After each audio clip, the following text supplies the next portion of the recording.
Prime minister साहब की ये बात की है कि उन्होंने अपने काबीना इजलास के ज़रिए दोबारा मुज़ाकरात की बहाली की बात की है।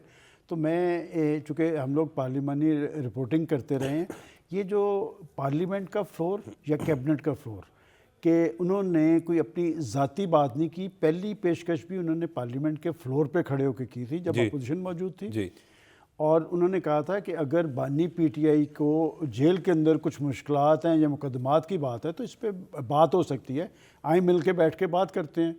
तो उसका रद्द-ए-अमल मुझे याद पड़ता है कि उमर अयूब साहब ने जिस तरह से दिया था वो पार्लिमानी तकाज़ों के बिल्कुल मुनाफी था। जी और अब भी उन्होंने देखें कैबिनेट इजलास के अंदर दोबारा फिर एक बात की है और उन्होंने कहा है कि मुज़ाकराती अमल की बहाली और आप कमीशन की बात करते हैं तो इसमें पार्लिमानी कमेटी बना लें।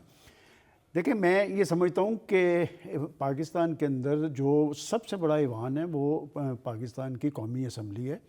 और अगर वो ये बात कर रहे हैं कि पार्लियामेंट के फोरम पे कोई कमेटी बना के आगे चला जाए तो पॉलिटिकल सियासी तर्ज़-ए-अमल तो ये है कि अपोजिशन को ये बात मान लेनी चाहिए।